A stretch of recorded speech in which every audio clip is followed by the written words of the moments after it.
Good morning, it's Saturday the 18th of December. I'm Beachy Coakley and welcome to the programme.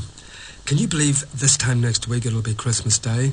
A really wonderful occasion for lots of people. But Christmas can also be a time when any difficulties we seem to have seem much greater. And we find it hard to join in the celebrations. Maybe we have problems with a partner or with our family. Or maybe we're worried about our loved ones. If you want to talk to me about relationships or any problems you may have within your own home, then pick up the phone now.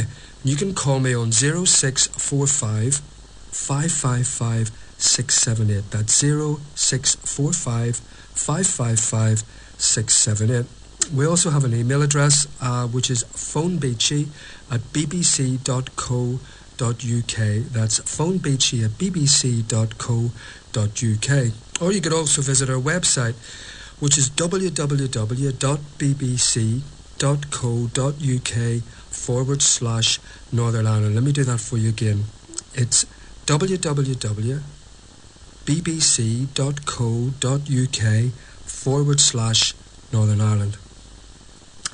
Now at Christmas we're always surrounded by images of, happy families and the Christmas trees in the window and everything's warm inside and it's nice. But what happens if something goes wrong? This is Barbara's story. The first Christmas I was 6 months separated at that stage. It was the last thing that I wanted to face. I wanted to hide and pretend that it was all over, but with the two children I had to make an effort for them. I found it very difficult to try and make it exciting or joyful for them. I actually had decided that I was going to stay at home that first Christmas, just the three of us. But on Christmas evening I couldn't bear the loneliness, the idea of knowing that I was going to have to do Santa on my own, and eventually rang my mother and asked her if I could come home on Christmas Eve. Within an hour everything was packed onto the back of a car and the three of us were left. Without the support of my parents and my brothers and sisters, I don't think that I would have got through it. I was sad and thinking about the way it should have been, how their daddy wasn't there, and no phone calls or no visit from him or any communication with him at all. It was like wearing a mask all day. And the children are definitely very sensitive, because I do remember on several occasions getting big hugs and, "You alright, Mammy?" And, you're trying to smile and say, "Oh, great," and, bring me over that and we'll play with it. But inside all I wanted to do was cry. One sentiment that I'd heard many times before Christmas was, "It is only 24 hours." And if I said that once that day, I said it 100 times. It's only 24 hours, it's only another day, and it won't be as bad tomorrow. The second Christmas, I decided to invite my husband to spend Christmas Day with us. I had been feeling guilty about the children being taken out of their own home to go to their grandparents, so decided that it was only fair that they could stay at home. My husband and me were actually friendly on a sort of a superficial level, so we decided that we would make Christmas dinner here, on tenterhooks all the time, afraid of saying the wrong thing or not falling into line or not watching the right programme on TV, or one of the Waynes knocking something over and silly things, but just nervous all day. But I think that the two children remembered it, and they've talked about it several times since. Their memories of that day were happy memories, and it's a memory of their mummy and daddy being together for another Christmas, or them having both parents, a normal family. Thank you, Barbara. That was Barbara's story. If you want to call me and talk about your own experiences, then you can pick up the phone now. The number is 0645 555 678. That's 0645 555 678. Earlier on in the week, I was in my office and somebody cancelled me. So I was looking around in my drawers. I've got this sort of desk at work, and I don't know about you. I'm terrible for just throwing things in it and forgetting about it. Anyway, I was looking through it, and I found this piece of paper. I just want to read a couple of things off it for you. The title of it is "The Rules for Being Human." So I'll read half for you now, and maybe later on in some other programme I'll read the rest for you. And the first rule is: there are no mistakes only lessons. Growth is a process of trial and error, of experimentation. The failed experiments are as much a part of the process as the experiment that ultimately works. Learning lessons does not end. There is no part of life that does not contain its lessons. If you are alive, there are lessons to be learned. And this is a really good one. There is no better place than here. When your there has become a here, you will simply obtain another there that will again look better than here. Let me do that for you again. When your there has become a here, you will simply obtain another there that will again look better than here. Others are mainly mirrors of you. You cannot love or hate something about another person unless it reflects to you something you love or hate about yourself. You know the way when we're always sort of wanting to blame somebody else for something? I think this is really true. It reflects to us something about you, or that you either love or you hate about yourself. Your answers lie only inside you. The answers to life's questions lie only inside you. All you need to do is look, listen, and trust. And the last one says, and remember, you will forget all this. Anyway, we'll go to our first caller now. I've got Amanda on the line. Good morning, Amanda. Good morning, BJ. Tell me a little bit about yourself, Amanda. Well, I have taken some would say courageous step, others would say it wasn't so courageous in getting out of a marriage that was riddled with problems stemming from alcohol abuse. Uh-huh. And it was rampant in the family. It's gone through 4 generations now. So consequently to that, of course, there's a history of marriage breakups, debt problems, and all those associated problems. Mm-hmm. From my perspective, sort of if you go back to the 4th generation from now, I didn't know an awful lot about the behaviour of that person who abused the alcohol, but certainly the 2nd generation down I did. And he was a very dogmatic, bullying, authoritarian sort of a character. Mm-hmm. He also had this terribly supercilious, self-opinionated, condescending attitude. And what was it like to live in that? Absolutely dreadful. Absolutely dreadful. You were on tenterhooks all the time.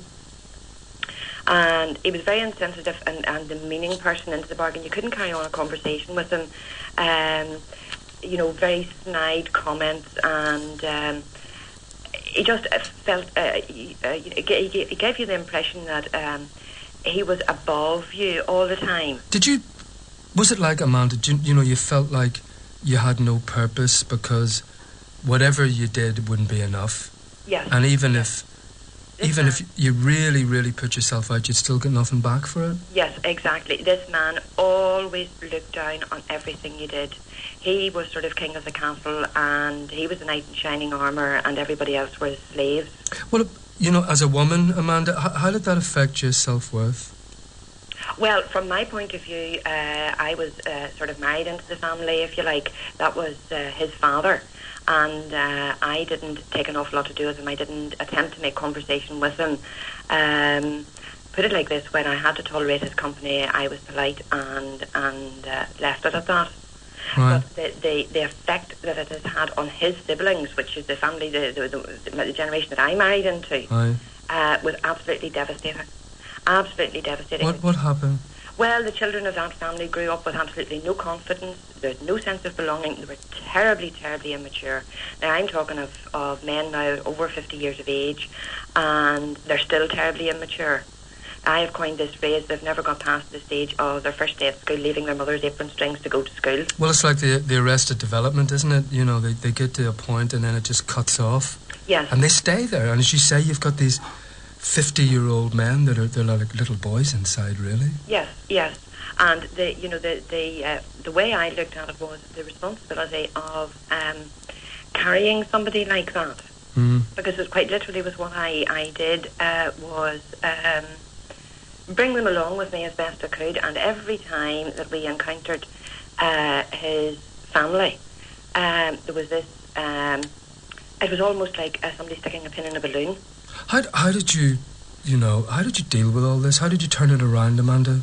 Well, initially I tried to be the helper sort of thing and say, look, Don't let it in on you. You know, his attitude was, oh well, we'll tolerate them only when we have to because of this. And it was a case of trying to find all the buoyancy aids that I possibly could each and every time that there had been this contact. And in the end, I said to myself, look, enough is enough here. You are suffering as a result of it. You won't do anything about it.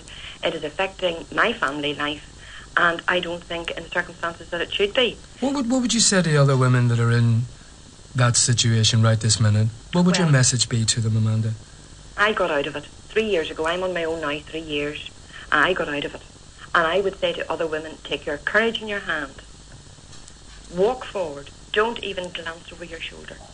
Walk forward. Don't look back. Don't listen to all the tittle-tattle that you hear. Oh, she did this and she didn't do that and she should have done the other thing.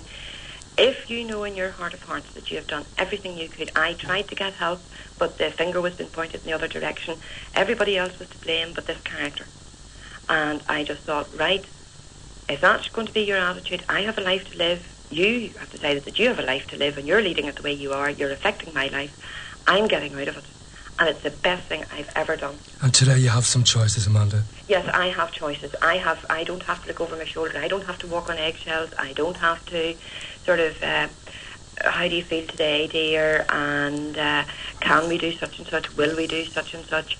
Listen to the barrage of abuse. Right. The mood swings, tolerate the mood swings, all that sort of thing. It had an immense effect on the family. Immense effect on the family. And it has now moved down to the 4th generation. Well, listen, it sounds as if you've really taken responsibility for yourself, and that's great. You have yourself a good Christmas and a very, very happy New Year, Amanda, and thanks for calling. Thank you very much. As I say, the one thing I want to emphasise is take your courage in your hand, don't have any regrets, don't allow anybody to point a finger at you. You do what is best for you. Remember, you have a life. Great, thank you. Beyond these people who will not accept help or seek help. All right, listen, thanks a lot, Amanda. Bye-bye. I've got Jack on the line. Good morning, Jack. Good morning, BJ. How are you? Good. Now then, it's a little while since we've talked, Jack. It is, yeah. How long ago is that? It's about 2.5 years now. Is it that long? Yeah. It's about 2.5 years ago. Tell me what you've been up to. All right. In fact, before you do that, Jack, I think give me a little bit of background because I think you should let some people know what's happened to you. All right. Well, I've been through the mill of life, BJ.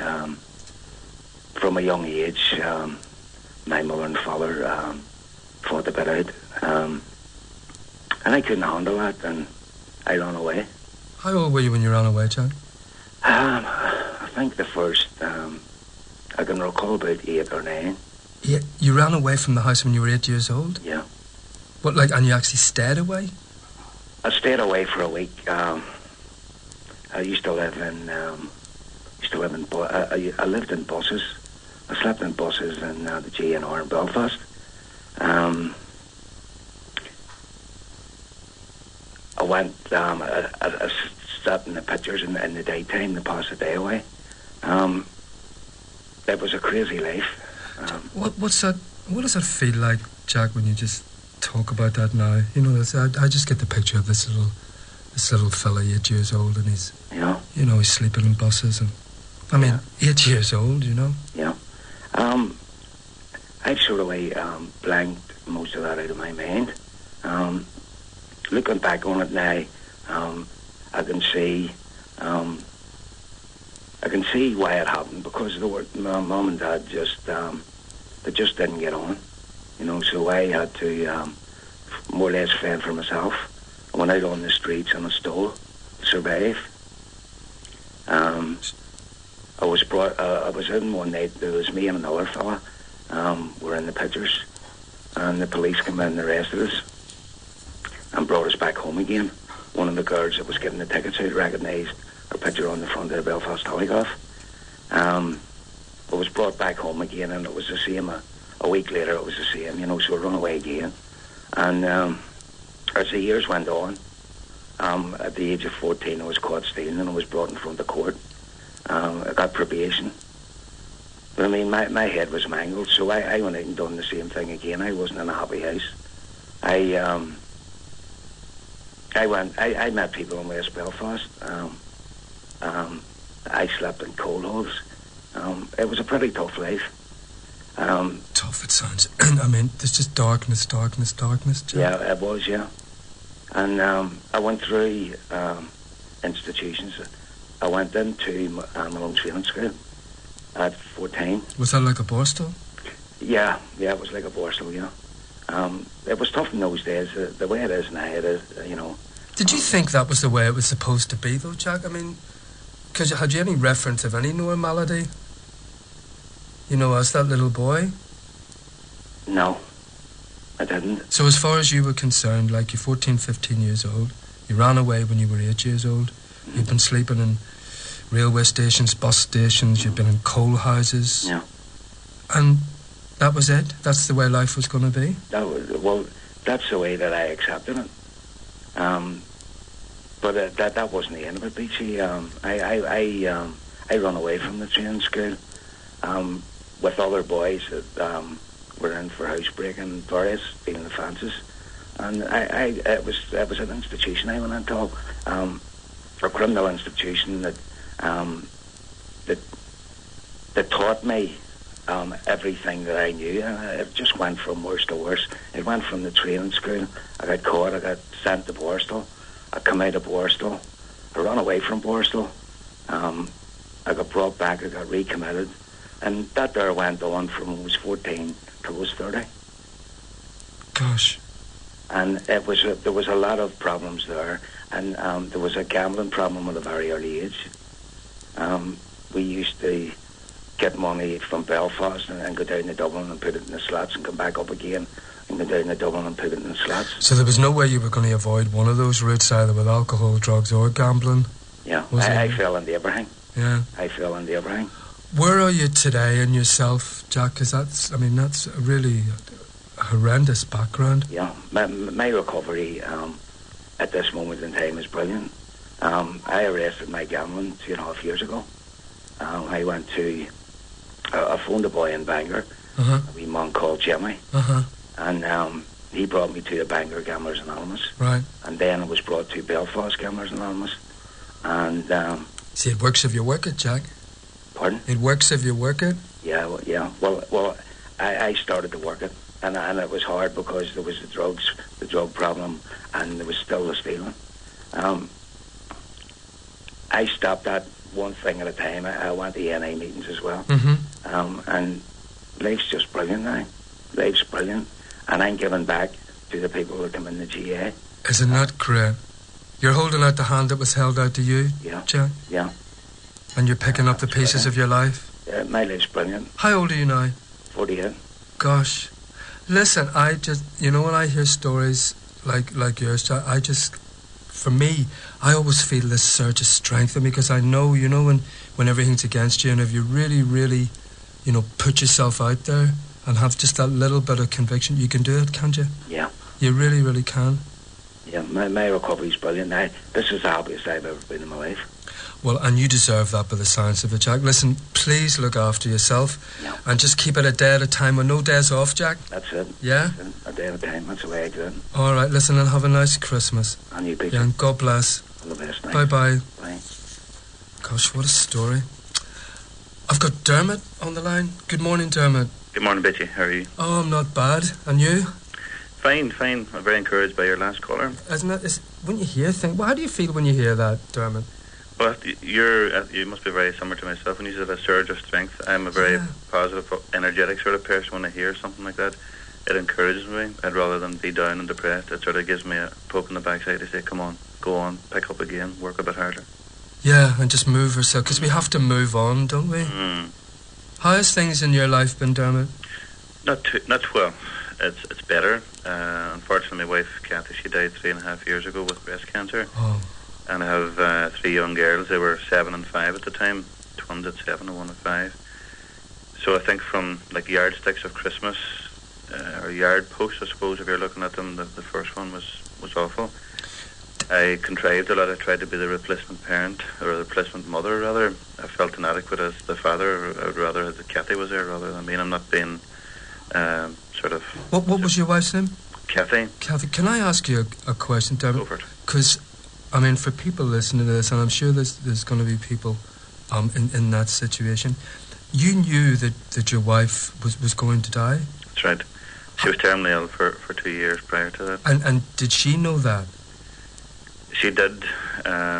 We tried to do the usual thing, go and talk to doctors behind backs and talk out in whispered corridors and kitchens and stuff like that. But was she in that sort of sense of denial to try, just to get on with it? I always called it a mutual conspiracy of denial. Mm. We didn't really talk about it, but our behaviour belied that, if you know what I mean. We hid somewhere and we didn't exchange personally together, which I feel sad about now, and I regret it in some ways. I don't want to give myself a hard time about it. No. The best thing we did at the time, or it was the most capable technique or mechanism we had at that time to protect each other. If I was given advice, and I suppose it's not healthy to give advice, but if I was given a benefit of my experience, I would say try and breach the subject, try and talk. See, there's no instructions included, No. Dermot, is there? No. You know something, I sometimes said, you wake up in the morning and we think we know what's going to happen, don't we? Mm. And I think just our own personalities kick in. I'm naturally a manager or a fixer, so I wanted to try and fix this thing, which was like, the sand going through your fingers. You can't stop it, So there you are, your wife dies and then you're left on your own with all that grief. Mm-hmm. And then you look around and you've got 3 little girls looking up at you saying, well, what do we do now, Daddy? Well, this is it. Because they were girls, I was just chatting about it this morning, because they were girls, I felt very inadequate as the father. I must say, and I'm not trying to be some kind of good guy here. I genuinely, I've felt this.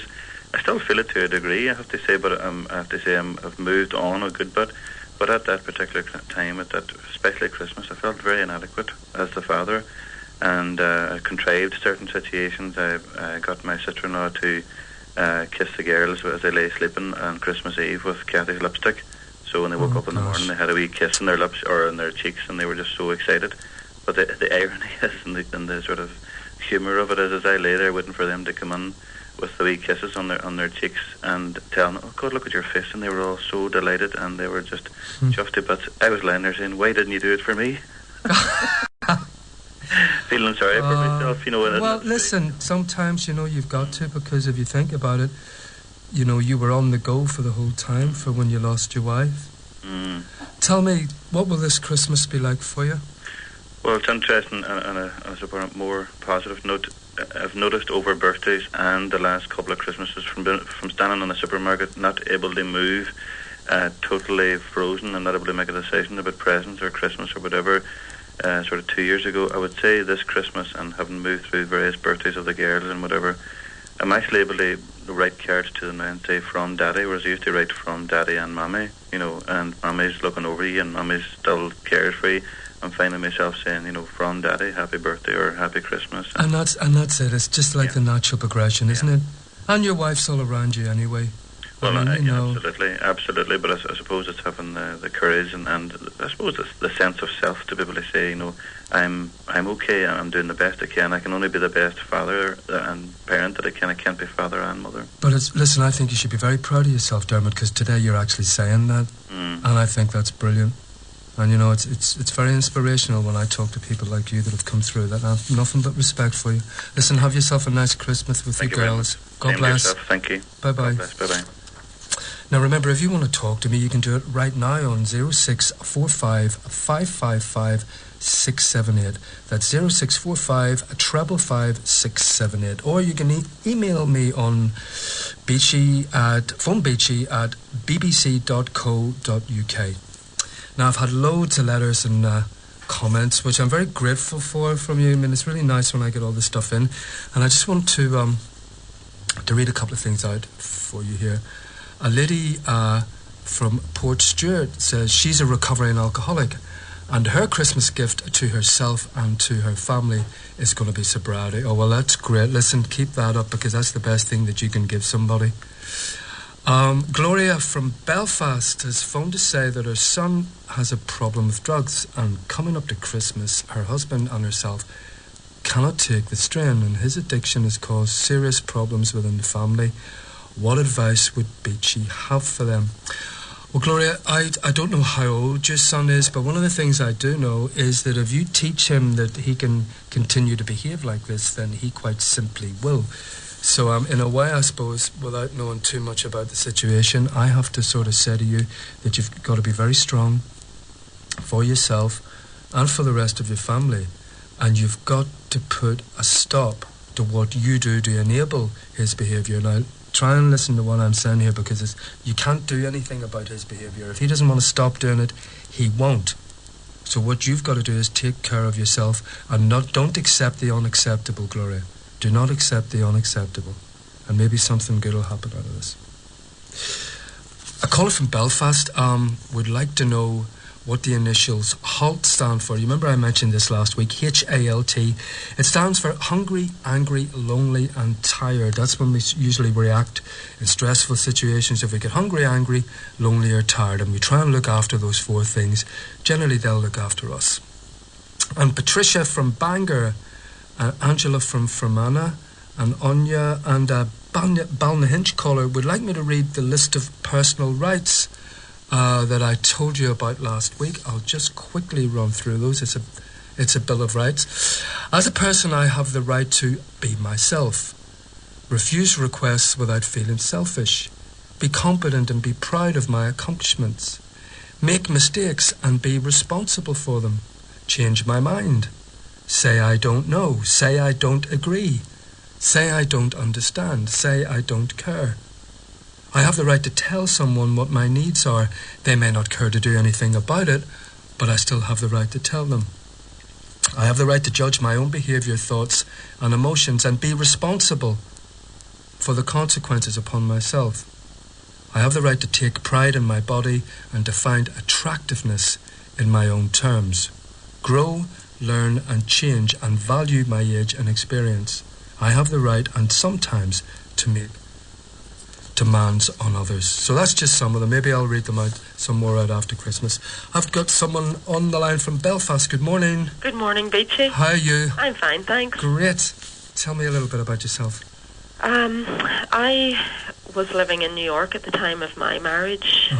Came from Belfast, from a very broken home. Father was an alcoholic and there was a lot of domestic violence in my home. Right. So didn't have much consistency or emotional stability or a strong role model for, healthy, functional relationships. Mm-hmm. So I guess I hadn't matured fully myself. Then I found myself in a marriage to a man who was a substance abuser. He had a chemical dependency and it fluctuated between alcohol and marijuana. Right. After a year of being in the marriage, I realised that I'd become an enabler. And I sought marriage counselling. And my husband later joined me about 2 months into the counselling, and it went very well. We got to probe lots of different issues, and when we started to touch on real raw nerves with him, he found that he couldn't face it, so decided to pull out of the counselling. So at that point I decided that maybe it was time for me to reassess my relationship and where I wanted the marriage to go. Did you take the blame for that? When he sort of pulled out, did you feel guilty? I felt a sense of failure. Yeah. I felt a huge blow, but I rebounded very quickly. What are you like today? I'm much stronger and able to make more healthy choices today. What would you encourage people to do? I would encourage them to raise their own awareness to a level that they're able to make healthy decisions by themselves before they get into a committed relationship for life. And just like you have to sort of take responsibility for themselves? Yes. That's brilliant. Listen, that's the best advice. Listen, thanks you ever so much for calling. Thank you, Beachy. Have a nice Christmas. You too, bye. God bless. Gosh, it's always nice to go out on a really positive note. Well, that's all we've got time for today. Now, our next programme is on Saturday, January the 8th. But you can keep in touch with me in the meantime. You can drop me a line at Phone Beachy, BBC Radio Ulster, Ormer Avenue, Belfast, BT2 8HQ. I'll see you soon. God bless. Bye-bye.